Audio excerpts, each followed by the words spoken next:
Number 132 عربی کافر کے ساتھ تعلقات۔ دوسری آیت میں ان کفار کا بیان ہے جو مسلمانوں کے مقابلہ میں جنگ و قتال کر رہے ہیں اور مسلمانوں کو ان کے گھروں سے نکالنے میں کوئی حصہ لے رہے ہیں۔ ان کے بارے میں ارشاد یہ فرمایا کہ اللہ تعالیٰ ان کے ساتھ موالات اور دوستی سے منع فرماتا ہے۔ یہاں سے تصویر مصری میں یہ مسئلہ نکالا ہے کہ عربی یعنی برسر جنگ کفار کے ساتھ عدل و انصاف تو اسلام میں ضروری ہے ہی، اور ممانعت صرف موالات دوستی کی گئی ہے، نیکی و احسان کی ممانعت نہیں کی گئی۔ اس سے معلوم ہوتا ہے کہ محسنانہ سلوک برسر پیکار دشمنوں کے ساتھ بھی جائز ہے، البتہ دوسری نصوص کی بنا پر یہ شرط ہے کہ ان کے ساتھ احسان کا معاملہ کرنے سے مسلمانوں کو کسی نقصان و ضرر کا خطرہ نہ ہو۔ جہاں یہ خطرہ ہو وہاں پر و احسان ان پر جائز نہیں۔ ہاں عدل و انصاف ہر حال میں ہر شخص کے لیے ضروری اور واجب ہے۔ وَإِنْ اور اگر جناحوا اور جھکیں للسلام صلح کے طرف فاجنح تو صلح کر لو، لہا ان کی طرف، توکل اور بھروسہ کرو علی اللہ پر اللہ، انہ بے شک ہوا وہ السمیع سننے والا، العلیم جاننے والا۔ اور اگر وہ صلح کے طرف جھکیں تو اس کی طرف جھکو اور اللہ پر بھروسہ رکھو، بے شک وہ سننے والا جاننے والا۔ تشریع اسلام امن و آتشی کا مذہب ہے اور وہ ایسے معاشرے کی تشکیل چاہتا ہے جو اعلیٰ اخلاق پر قائم ہو اور انسانوں کو تعلق محلہ قائم کرنے میں کسی قسم کی کوئی رکاوٹ نہ ہو۔ اگر کوئی ظالم طاقت انسانوں کو غلام بنا کر ان کو اپنا بندہ بنا کر رکھنے پر مجبور کرے تو اس ظالم طاقت کے خلاف علم جہاد بلند کرنے کی اجازت دیتا ہے۔ قرآن حکیم نے اس فتنہ پرور طاقت کے خلاف لڑنے کا حکم ارشاد فرمایا ہے، وَقَاتِلُوهُمْ حَتَّى لَا تَكُونَ فِتْنَةٌ وَيَكُونَ الدِّينُ كُلُّهُ لِلَّهِ فَإِنْ انتهوا فَإِنَّ اللَّهَ بِمَا يَعْمَلُونَ بَصِيرٌ۔ نمبر 133 اور ان سے لڑو یہاں تک کہ فتنہ فساد کا خاتمہ ہو جائے اور دین خالصتاً اللہ تعالیٰ کا ہی ہو جائے، بس بے شک اللہ تعالیٰ ان کو جو یہ لوگ کرتے ہیں دیکھنے والا ہے۔ لیکن اگر دشمن طاقت اسلام کی سربلندی قبول کرتے ہوئے ظلم سے باز آ جائے تو صلح کی پیشکش کریں، تو اس صورت میں اسلام صلح کرنے کی اجازت دیتا ہے، اس لیے کہ اسلام کا مقصود برے لوگوں کے بجائے برائی کا استحصال کرنا ہے۔ جب صلح ہو جائے تو پھر اس صلح کی پابندی کرنا سب پر لازم ہوگی۔ حضور صلی اللہ علیہ وسلم نے فرمایا کہ جو شخص کسی معاہدہ پر کوئی ظلم کرے یا اس کو نقصان پہنچائے یا اس سے کوئی ایسا کام لے جو اس کی طاقت سے زائد ہے، اس کی کوئی چیز بغیر اس کی دلی رضامندی کے حاصل کرے، تو قیامت کے دن اس مسلمان کے خلاف معاہدے کی حمایت کروں گا۔ آیت زیر مطالعہ میں یہ بات واضح کی گئی ہے کہ اگر دشمن دین کسی وقت بھی صلح کی طرف جھکیں تو آپ صلی اللہ علیہ وسلم کا اختیار دیا جاتا ہے کہ اگر مسلمانوں کی مصلحت صلح میں محسوس کریں تو صلح کر سکتے ہیں۔ نوح کی قید سے آیت ظاہر کرتی ہے کہ صلح کی خواہش کفار کی طرف سے ہو، ورنہ صلح کو مسلمانوں کی کمزوری سمجھا جائے گا۔ لیکن بعض فقہائے امت کے نزدیک اگر مسلمان افواج یا مسلمان گروہ دشمن کے نرخ میں آ جائے تو قابل عزت حد تک صلح کرنے کے لیے پیش قدمی کرنے میں کوئی مضائقہ نہیں۔ صفحہ نمبر 134 باب نہم خطبہ جمعۃ الوداع۔ آپ صلی اللہ علیہ وسلم کی نبوت کا کل حصہ تقریباً 23 سال ہے، جس میں 13 سال دور مکی ہے اور 10 سالہ دور مدنی ہے۔ حج 9 ہجری میں فرض ہوا اور آپ صلی اللہ علیہ وسلم نے 10 ہجری میں حجۃ الوداع ادا کیا۔ اسی موقع پر یہ آیت نازل ہوئی جس میں تکمیل دین کی بشارت ہے، الیوم اکملت لکم واتممت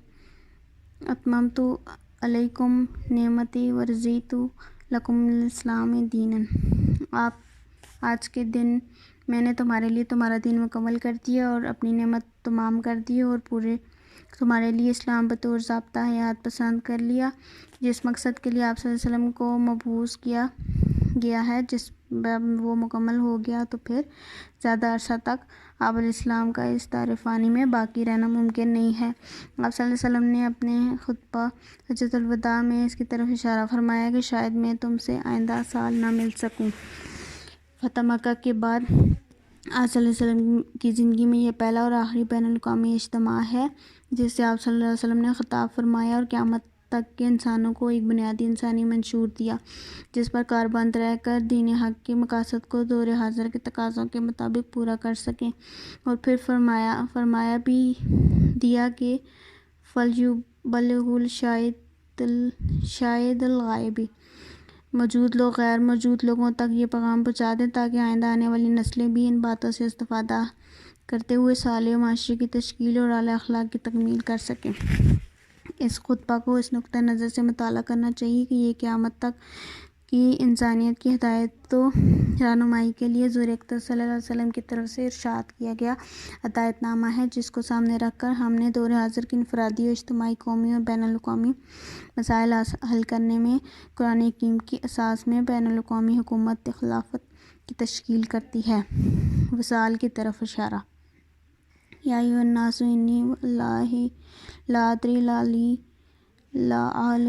لا القاکم بعد یومی ھذا بمکانی ھذا، اے لوگو اللہ کی قسم مجھے کچھ خبر نہیں کہ میں تم سے شاید اس مقام میں اس دن کے بعد پھر کبھی ملاقات کر سکوں۔ نمبر 135 اہم نکات۔ دین کے تمام اعمال و اخلاق کے اساس اور بنیاد تقویٰ اور خوف خدا ہے۔ خلوص اور للہیت کے بغیر کوئی بظاہر اچھے سے اچھا کام بھی کارآمد نہیں ہو سکتا، اس لیے سب سے پہلے تقویٰ اور خدا خوفی کی تاکید و تلقین کی گئی ہے۔ تقویٰ کی نصیحت کے بعد اپنے وصال کا ذکر فرما کر اپنے عشاق کرام رضی اللہ تعالیٰ عنہ کو اس طرف متوجہ کیا گیا ہے کہ وہ اس آخری خطاب کو اس بین الاقوامی اجتماع کے موقع پر انسانیت کی رہنمائی کا بنیادی منشور سمجھ کر سنیں اور اس سے اپنے دل و دماغ کو معطر کریں۔ چونکہ آپ صلی اللہ علیہ وسلم نے آئندہ دور کے تقاضوں کو پیش نظر رکھ کر خلافت کے اصولوں پر روشنی ڈالی ہے، یہ تقاضے ابھر کر واضح طور پر اپنے بھی سامنے نہیں آئے تھے، اس لیے اس کا مکمل ادراک بھی مشکل تھا۔ اس لیے فرمایا اس کو آئندہ نسلوں تک پہنچا دو۔ بہت ممکن ہے کہ وہ اپنے دور کے تقاضوں کا ادراک کرتے ہوئے ان اصولوں کو سمجھ کر بہتر حکمت عملی اختیار کر سکیں۔ وحدت انسانیت۔ ایھا الناس الا ان ربکم واحد وان اباکم واحد لا فضل للعربی علی عجمی ولا للعجمی علی عربی ولا احمر علی اسود لا اسود علی احمر الا بالتقویٰ۔ اے لوگو غور سے سنو، بے شک تمہارا رب ایک ہے اور یقیناً تمہارا باپ حضرت آدم علیہ السلام ایک ہے۔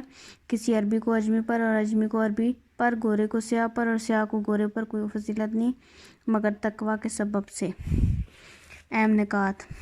اس میں عالمگیر سوسائٹی کا تصور دیا گیا ہے جس میں زبان، رنگ اور جغرافیہ کی بنیاد پر انسانیت کی تقسیم کو غلط قرار دیا گیا ہے۔ سب انسان بحیثیت انسان ایک برادری سے تعلق رکھتے ہیں اور وہ سب حضرت آدم علیہ السلام کی اولاد ہیں اور وہ مٹی سے پیدا کیے گئے ہیں، اس لیے انسان کو نسب جنس کی بنیاد کا دوسرے انسانوں کو کمتر خیال کرنا اور اس کو اللہ تعالیٰ کی نعمتوں سے محروم کر کے غلام و مقہور ٹھہرانا غلط ہے۔ اسلام کا مقصود انسانیت کی بنیاد پر ہر قسم کے اختلافات اور جھگڑے جس سے انسانی برادری تقسیم کا شکار ہوتی ہے ختم کرنا ہے۔ اس لیے حضور صلی اللہ علیہ وسلم نے بہترین انسان اس کو قرار دیا ہے جو انسانیت کے لیے زیادہ سے زیادہ مفید ہو۔ خیر الناس من ینفع الناس، اس طرح خیر امت کی صفت اخرجتہ للناس، انسانیت کی اصلاح کے لیے نکالے گئے ہوں تو قرار دی گئی ہے کہ ان کا ظرف کل انسانیت کو اپنے اندر سمونے والا ہوگا اور اس کا پروگرام کل انسانیت کی فلاح کا ہو۔ صفحہ نمبر 136۔ اس میں اس بات کی تلقین کی گئی ہے کہ انسان بحیثیت انسان برابر ہیں، اس میں رنگ و نسل کی بنا پر کسی کو کوئی برتری حاصل نہیں، البتہ اللہ کے مقرب اور وہ لوگ ہوں گے جو تقوی اختیار کر کے معاشرے میں عدل و انصاف قائم کرنے والے ہوں گے۔ جان و مال اور عزت کا احترام۔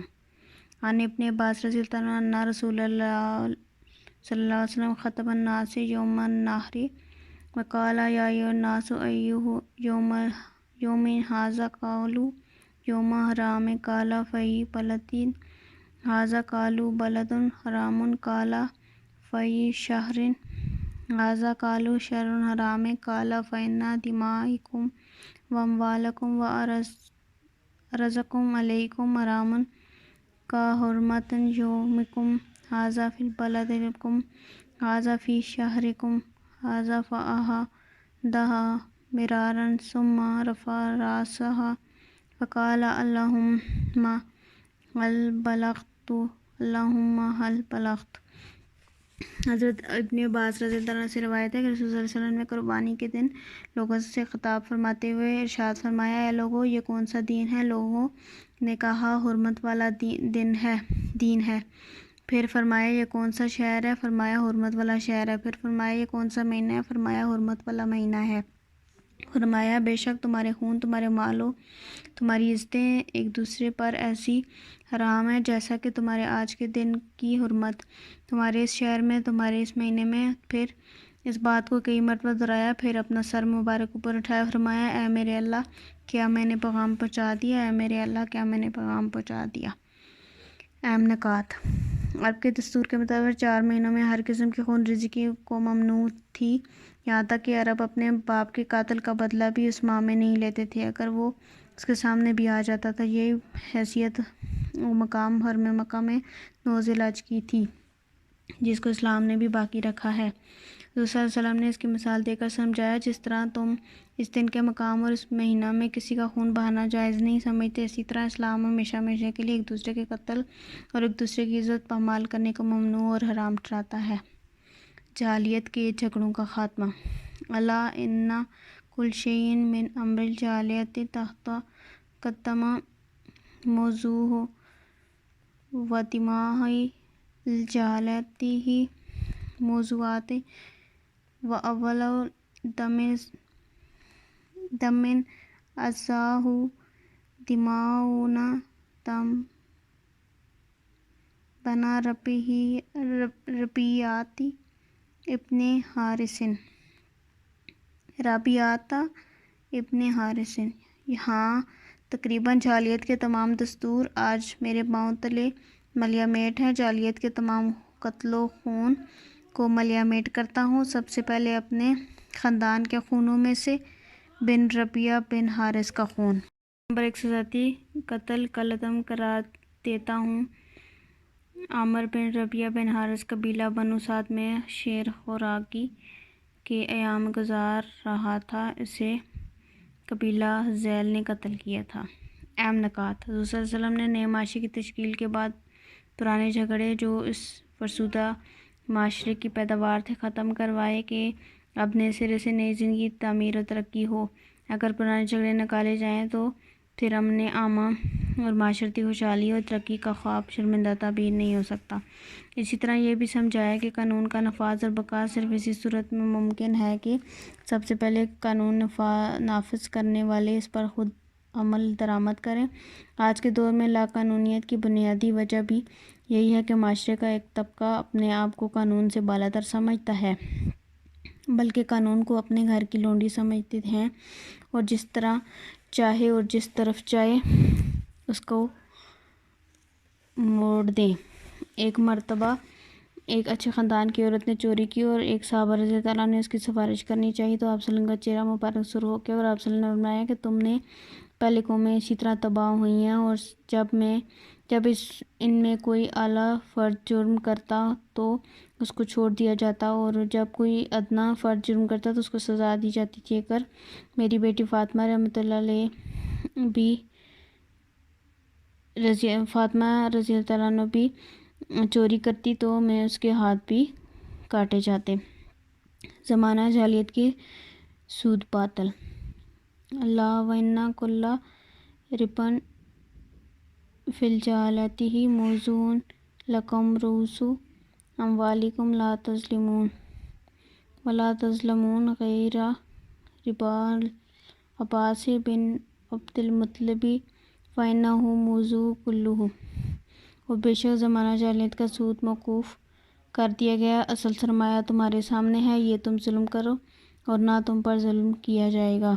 بے شک میں اپنے چچا عباس بن عبد المطلب کا سود موقوف کرتا ہوں، کالعدم قرار دیتا ہوں۔ اہم نکات۔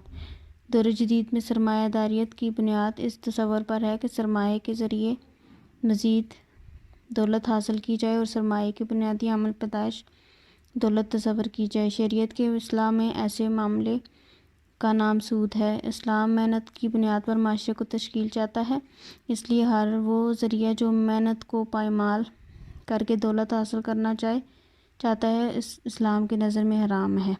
اسی حوالے سے قرآن حکیم کا ارشاد ہے۔ صفحہ نمبر 38 أحل الله البيع وحرم الربا۔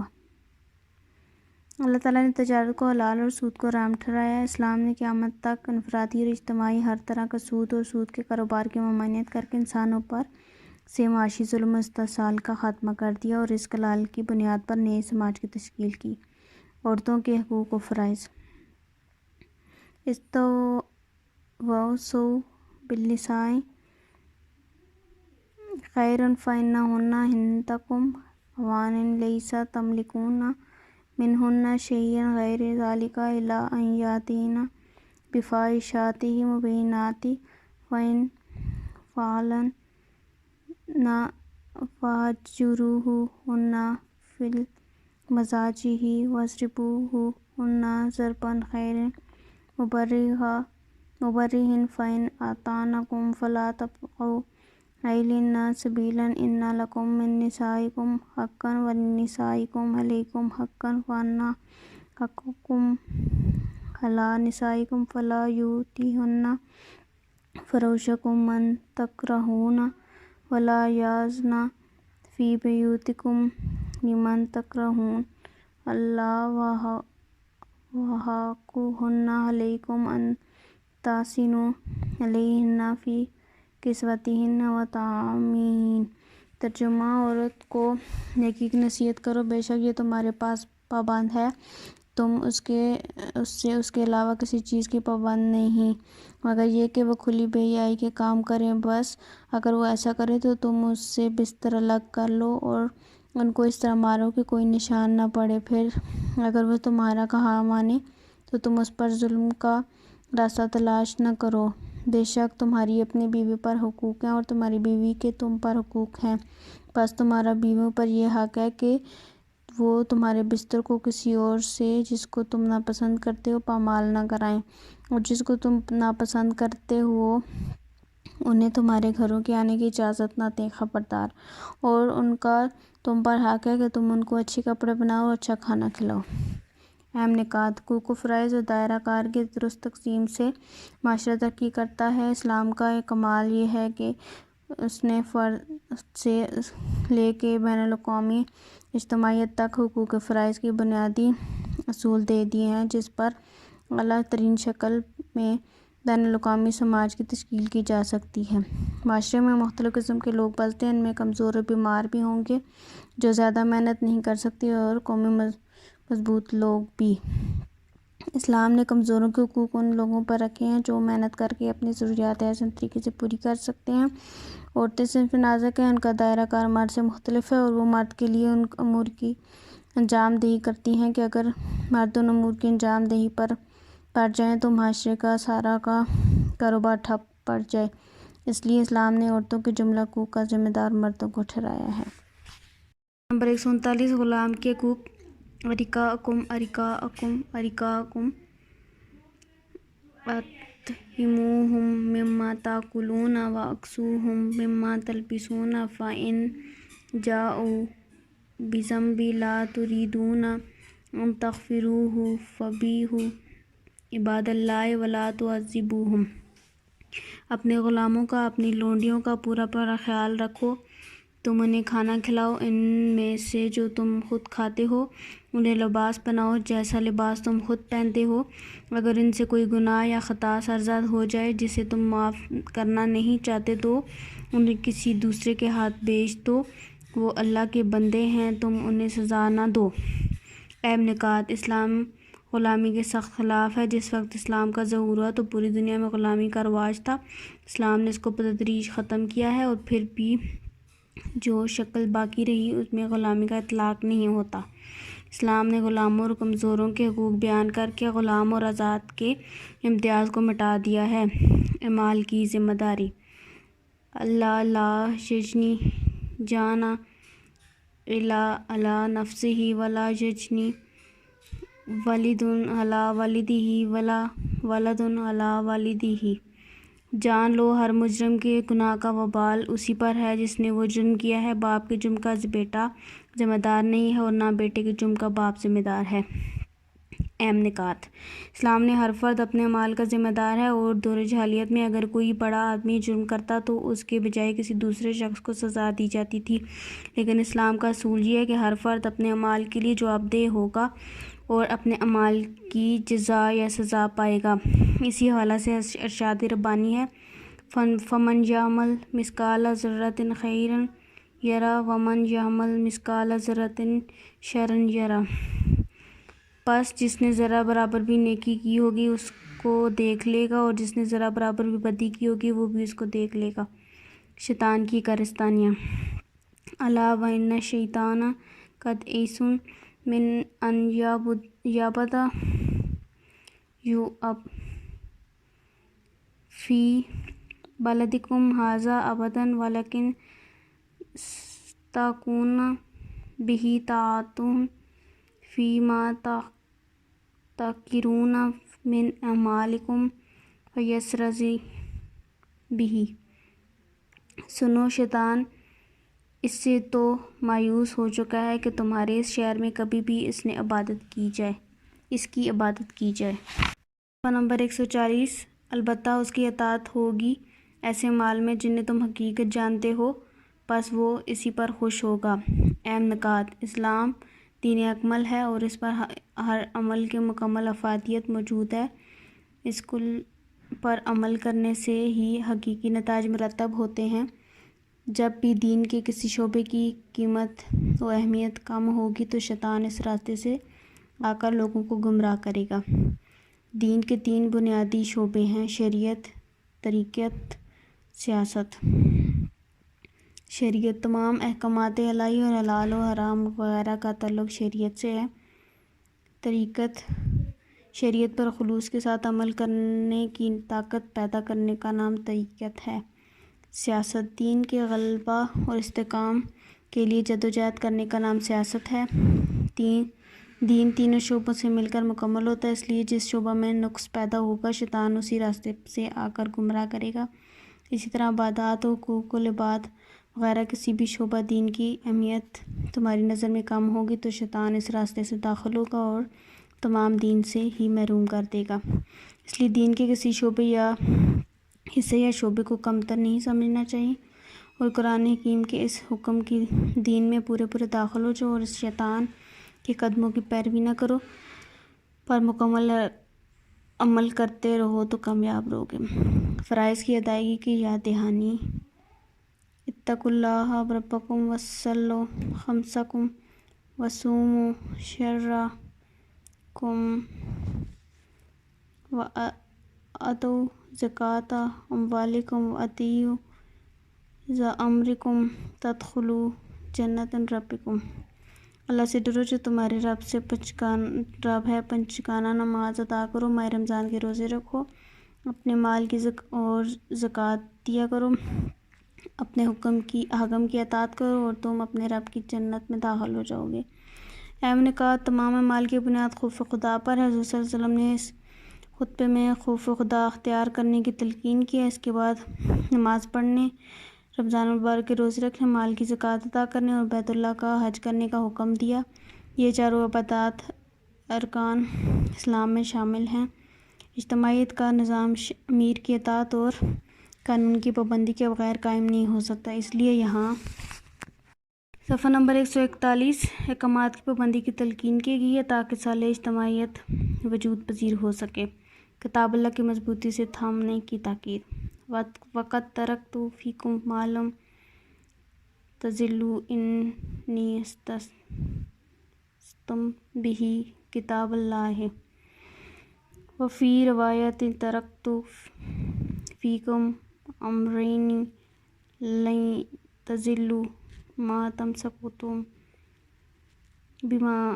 بہما کتاب اللہ و سنت نبی، اور میں تمہارے درمیان ایسی چیز چھوڑے جا رہا ہوں جب تک تم انہیں مضبوطی سے تھامے رہو گے تو تم گمراہ نہیں ہوگے، اور وہ اللہ کی کتاب ہے۔ اور ایک اور روایت میں ہے کہ تمہارے درمیان دو چیزیں چھوڑے جا رہا ہوں، تم ہرگز بھی گمراہ نہیں ہوگے جب تک تم ان دونوں کو مضبوطی سے پکڑے رکھو گے، وہ ہیں اللہ کی کتاب اور اس کے نبی صلی اللہ علیہ وسلم کی اطاعت کی سنت۔ اہم نکات۔ حضور اکرم صلی اللہ علیہ وسلم کا سب سے اہم معجزہ قرآن حکیم ہے۔ اس خطبہ میں قیامت تک کے انسان کی کامیابی اور رہنمائی کے لیے قرآن اور سنت نبی صلی اللہ علیہ وسلم کا نمونہ قرار دیا گیا ہے۔ برصغیر کی عظیم ہستی تحریک ریشمی رومال کے امیر شیخ الہند حضرت مولانا محمود حسن دیوبندی، جو تحریک ریشمی رومال کے نتیجے میں مالٹا کی جیل میں قید ہوئے، جب رہا ہو کر واپس تشریف لائے تو لوگوں نے آپ رحمۃ اللہ علیہ سے پوچھا کہ آپ رحمۃ اللہ علیہ برصغیر کے مایہ ناز علمی شخصیت اور سیاسی رہنما ہیں۔ 5 سال تک آپ رحمۃ اللہ علیہ جیل میں قید رہے۔ یکسوئی میں آپ رحمۃ اللہ علیہ نے یقیناً غور و تدبر کیا ہوگا کہ مسلمانوں کی تباہی زوال کے کیا اسباب ہیں۔ آپ رحمۃ اللہ نے جواب دیا، میں غور و تدبر کے بعد اس نتیجے پر پہنچا ہوں کہ امت مسلمہ کی تباہی کے 2 اسباب ہیں۔ نمبر 1، قرآن حکیم سے دوری اور آپس کی فرقہ بندی۔ سیرت طیبہ صلی اللہ علیہ وسلم کے قرآن حکیم کی عملی تصویر ہے، اس لیے قرآن حکیم کو درست بنیادوں پر سیرت طیبہ علیہ السلام سے ہی سمجھا اور اس پر عمل کیا جا سکتا ہے۔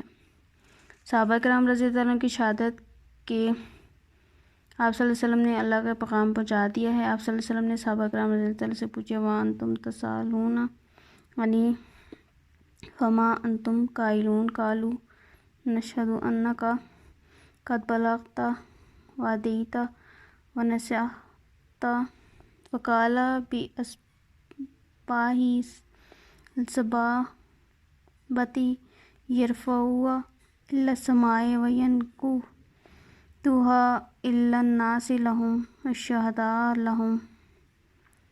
اللَّهُمَّ شَهِدْ 3 مرات۔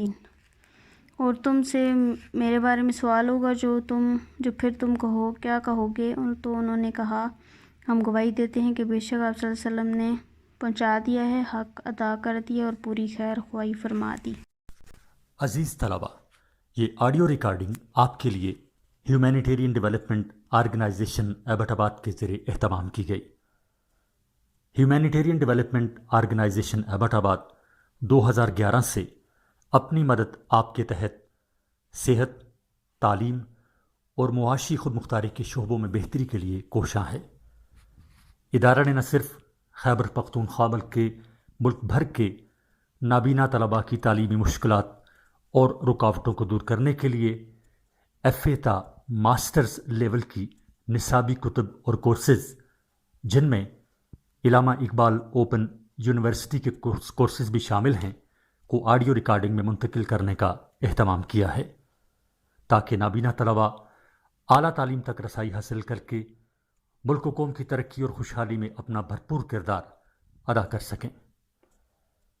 یہ تمام آڈیو ریکارڈنگز نابینا طلباء کو بالکل مفت فراہم کی جا رہی ہیں۔ نابینا طلباء کے علاوہ دیگر طلباء بھی اس تعلیمی سہولت سے استفادہ کر سکتے ہیں۔ ہیومینیٹیرین ڈیولپمنٹ آرگنائزیشن ایبٹ آباد، ای میل HDOATD@gmail.com، ویب سائٹ HDORG.net، رابطہ نمبر 0345 9541-838 یعنی 0345 9541 838۔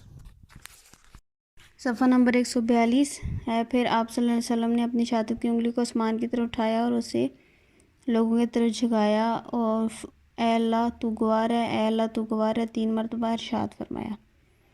پیغام پہنچانے کا حکم۔ فَلْيُبْلِغْ الشَّاہِدُ الْغَائِبَ، بس جو یہاں موجود ہے اور اس کا پیغام تو اس لوگوں تک پہنچا دیں اور یہاں موجود نہیں ہیں۔ اہم نکات۔ حضور صلی اللہ علیہ وسلم نے یہ پیغام قیامت تک کی انسانیت کو پہنچانے کا حکم ارشاد فرمایا تاکہ آئندہ آنے والی نسلیں حضور اقدس صلی اللہ علیہ وسلم کی دی گئی ہدایت کی روشنی میں دور جدید کے تقاضوں کے مطابق معاشرے کی تشکیل کر سکیں۔